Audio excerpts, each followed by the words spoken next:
পাবদা মাছ দিয়ে শসা আর টমেটো দিয়ে রান্না করলাম। এভাবে একবার রান্না করে খেয়ে দেখবেন। তো পাবদা মাছগুলো কিন্তু যে আমার এখানে মাছগুলো আমি কেটে নিয়ে পরিষ্কার করে নিয়েছি, টমেটো আর শসা নিয়েছি। তো টমেটো আর শসা দিয়ে রান্না করব মাছগুলোকে। এভাবে শসা রান্না করলে কিন্তু খেতে অনেক স্বাদ হয়, অনেক সুস্বাদু একটি রেসিপি। আসসালামু আলাইকুম, সকলে কেমন আছেন? আশা করি আল্লাহর রহমতে ভালো আছেন। যে যেখান থেকে আমার ভিডিওটি দেখতেছেন প্লিজ একটা লাইক দিয়ে ভিডিওটি দেখা শুরু করবেন। তো মাছগুলোকে কিন্তু প্রথমে হলুদ লবণ দিয়ে আমি মেখে কিছুক্ষণের জন্য রেখে দেব।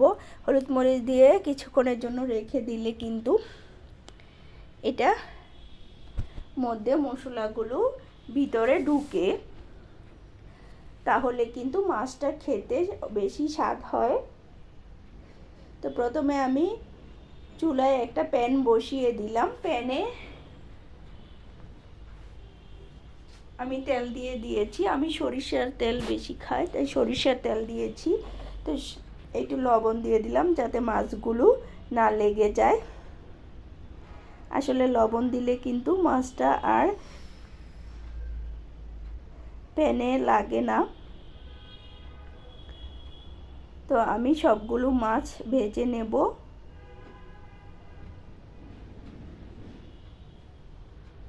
সবগুলো পাবদা মাছই আমি ভেজে নেব।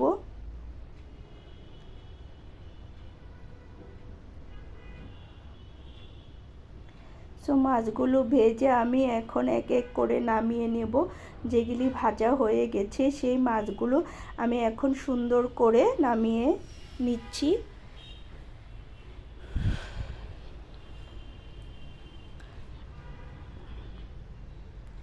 তো মাছগুলো নামিয়ে এখন আমি শসাগুলো সেই তেলে কড়াই প্যানের মধ্যে দিয়ে দিলাম। শসাগুলো আমি একটু ভেজে নেব। শসাগুলো একটু ভেজে নিলে আসলে খেতে ভালো লাগবে। শসাগুলো একটু ভেজে নিয়ে তারপর আমি টমেটোগুলো দিয়ে দেব। টমেটোগুলো হালকা একটু নেড়ে চেড়ে নেব। টমেটো বেশি ভাজবো না, তাহলে খুলে যাবে। টমেটোগুলো একটু হালকা নেড়ে চেড়ে তারপর মশলা দিয়ে দেব।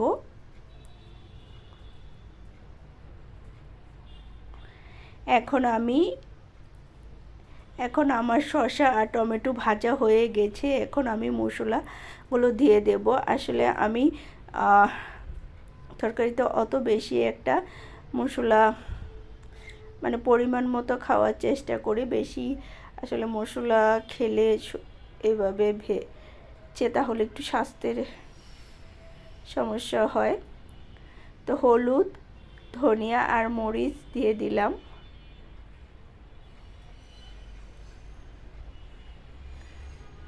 এখন আদা রসুনের পেস্ট দিয়ে দিলাম। একটু পানি দিয়ে লবণ দিয়ে কষিয়ে নেব সুন্দর করে। মশলাটা যেন এক্সট্রা কাঁচা গন্ধ না আসে সেজন্য কিছুক্ষণ একটু ভালো করে নেড়ে ছেড়ে কষিয়ে নেব।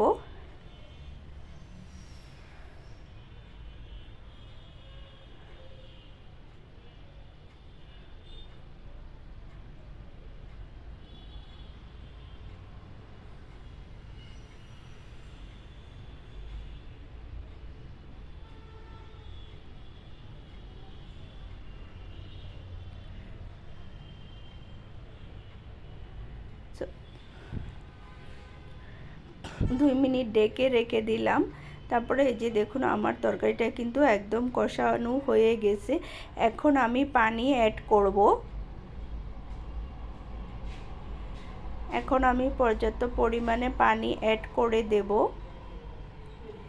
যেতটুকু আমি ঝোল ব্যবহার করব।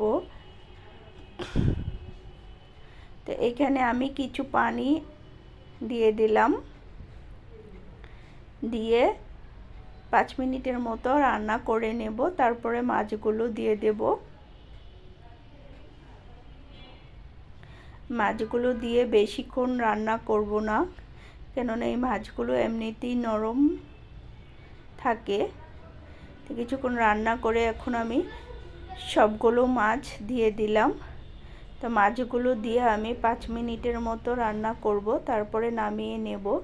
বেশিক্ষণ করব না, কেননা আমার সবজিগুলো সিদ্ধ হয়ে গেছে অলরেডি।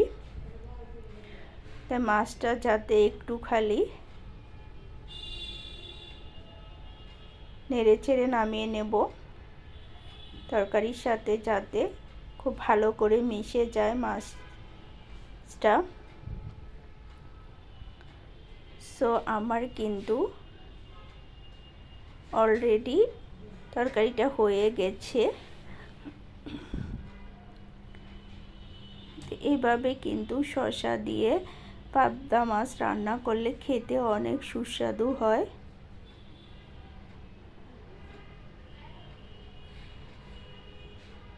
তো আমি এটা নামিয়ে নেব। তো আমার রেসিপিটা কমপ্লিট হয়ে গেছে পাবদা মাছ দিয়ে শসা। এখন আমি পাট শাক ভাজি করব। এই পাট শাকগুলো অবশ্যই আমার নানির বাড়ির, খেতে কিন্তু অনেক স্বাদ। তো পাট শাক আমি বেশি কিছু ব্যবহার করব না ভাজি করার জন্য। পরিমাণ মতো তেল দিয়ে দিলাম, দিয়ে এখন রসুন কুচি আর পেঁয়াজ কুচি। আসলে শাকের মধ্যে একটু রসুন আর পেঁয়াজ বেশি দিলে খেতে বেশি ভালো লাগে। তো পেঁয়াজ আর রসুনটা আমি একটু ভালো করে ভেজে বাদামি কালার করে নিয়ে তারপরে শাকটা দিয়ে দেব।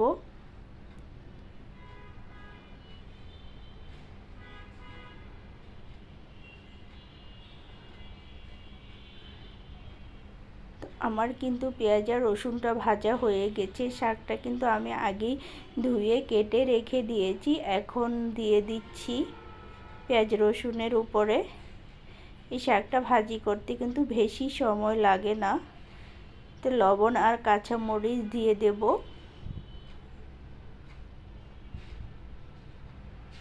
কাঁচামরিচগুলো আমি একটু ফালি করে দিয়েছি যাতে ঝালটা একটু শাকের মধ্যে চলে আসে, তাহলে কিন্তু খেতে বেশি ভালো লাগে।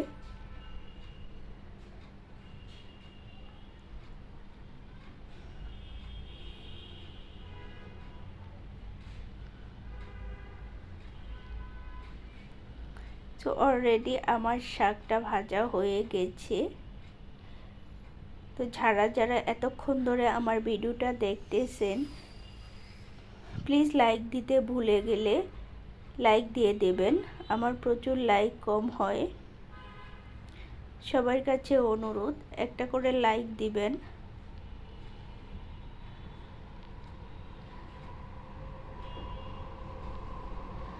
আর এতক্ষণ ধরে ধৈর্য সহকারে আমার ভিডিওটি দেখার জন্য সবাইকে অসংখ্য অসংখ্য ধন্যবাদ। আল্লাহ হাফেজ, আসসালামু আলাইকুম। এ পর্যন্ত।